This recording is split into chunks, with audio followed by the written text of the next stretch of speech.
leadership is purposeful. Yeah. You've just confirmed it from the 21 irrefutable laws. You are not new in a political space. For the time that you've been in political space, what are some of the challenges that you've encountered, and Sure. how Of have course, you been able to we experience a number of challenges. And as a young man, as a young person in this country, I was also not really spared by these challenges. Some of them were directly experienced, and others are experienced by other, multiple Ugandans outside there who are of my age, who are just pursuing for, the same goal. But ideally, and of course, I'm also a student of John Maxwell. Now, ideally, something that I should draw to your attention, my brother, there is, a very serious, challenge when it comes to resources. We experience limited resources. You find that we are living in a space of commercialized politics, where people, our electorates, they now understand one thing: it's about money. You either have money or you have money. Whether you do or you don't, they will tell you it's about money. Give us money. In fact, at some point, I reached in just to get in a little bit. Yeah. You talked about it's either you have money or you have money. Yes. Where do you think the problem is coming from for the electorates to have that mindset of, if you're not giving me money, I'm not voting for you? Yeah, of course, my brother, this is largely about the state of life, the mode of of life, how our people are living. We still have very many Ugandans, especially those who have not acquired these high academic achievements. These people, they are completely surrounded with poverty. We have many Ugandans who only look for food. They hunt to get what to eat, and they don't have any other source of revenue. They don't have any other source of income. And now, when time for politics, lands, they look at it as a landing, a landing ground. So they look at the small or the big, of course it must be small, that they are going to get from candidate A, candidate B, and they survive for a meantime. So ideally, it's all running and rotating about poverty within our people, and of course sensitization. There is still lack of mentorship. I must put this right, that we have had gaps in mentorship. We have people who don't, I'm sorry to state this, but who don't know why they step out to vote. Someone will tell you, you see, me, I'm coming to vote because someone has given me something. But you tell them, what is the essence of you stepping out to vote? And those are all challenges. So there is really the gaps in mentorship, sensitization, people to understand that it is their constitutional mandate, to step out and choose their leaders. And then the leaders must be really having some attached values. Because if you are a leader and you are lacking values, then automatically you will make these people to yearn for getting something from you so that they can let you go and you serve your interests. The other challenge, my brother, I would really table to bring to your attention is that we have, compromised, pressure. There is some pressure to compromise the values.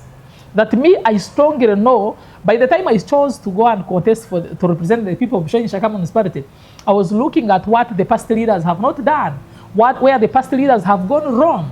And now I come with a set of well-packaged values, thinking that when I come into the community as a leader, I will create an impact. And these people tell you, you see, if you are fighting corruption, you are against ABC, then you are not part of us. They show you, they tell you completely. So you find that many leaders in this country, they stand, they don't, they don't overcome that pressure. They succumb to pressure, and they end up, saying, let's do as they are saying. That's why you see politics has become more commercial. Someone thinks of selling their property, getting some good billion, they put it in an election, they win, and they also go. So then my advice to the young people, I would definitely tell the young people out there, especially those who are watching me, from Busheng, Shaka municipality, and of course from other parts of this country, that you see, when you believe in what is right, right is right, and wrong can never be right. So right is right, and wrong can never be right. So for as long as you believe in the righteous values, one, stand by those values. Number two, remain focused. Don't be misguided by the pressure outside there. There are people who really, we experience the mistrust. Some people think that the young people cannot really table issues and they fight for those issues. But I'm saying, no, for us, the young people, let's stand strong to say that for we believe that we are the future, and indeed we are not only the future, but we are also the present. Therefore, what we believe in today should be used strongly to create space for our future and the future politics of this country. Honorable, beyond politics, you are a teacher by profession and you're a businessman. How do you balance these responsibilities to serve your community and also pursue your ambitions? Yeah, sure. I understand. Of course, many people would want to ask the same question, that how do you balance? Because we really do a lot around. But of course, all of that is done is to push so hard so that at least we can also survive and make ourselves better. A friend of mine used to tell me that we left home to change home, and that is our goal until we achieve it. So the balance, the concept of balance, my brother and any other person watching us out there, the balance is about priorities. It's about priorities. You must set your priorities clear. You must be very careful to understand that business cannot be done alone. You must identify the energies. You see, we have very many, we are talking about unemployment. So if you have an opportunity to work with other people, bring them on board. So it's about to, it's about to, because I can't do all this myself. So, because I run here and there and there. I actually do a lot of stuff around down. So I make sure that the team I work with, they are working up to our principles. They are working up to our values. They are deeply rooted in character. They know that we are serving with integrity.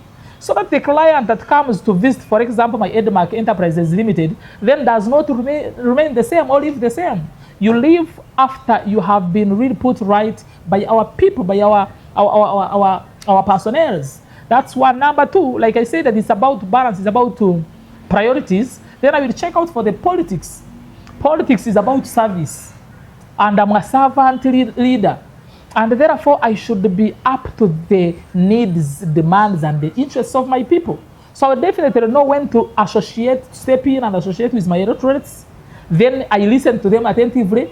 Then I come back to work towards implementation. And for my family, of course, my family time is extremely protected. Very, very protected. When I'm out of field, I'm out of my constituents, and I'm home, that is time for my children, for my wife. So it's about priorities, my brother. We understand that you authored a school guidebook focusing on character and integrity. What really inspired you to come up with that initiative? Oh, yes. You see, Charles, you will agree with me that we have suffered from corruption for over time here. We have seen His Excellency the President set strategies fighting corruption. But to me, I feel deeply that if we must fight corruption in this country, we must not deal with the symptoms. We must absolutely deal with the causes. Now, I want to tell you, my brother Charles, that all corrupt officials, those who have been identified and those still at large, my brother, they have all gone to school. They have been told how corruption is very evil, how corruption is very dangerous. But keep imagining, if on a yearly basis, universities are releasing students who have been taught and told how corruption is dangerous, why does it continue to exist? You get the point? So the book that I authored recently for the character and integrity development, it's not actually, it goes beyond the book. This is going to be a program, a country-wide program.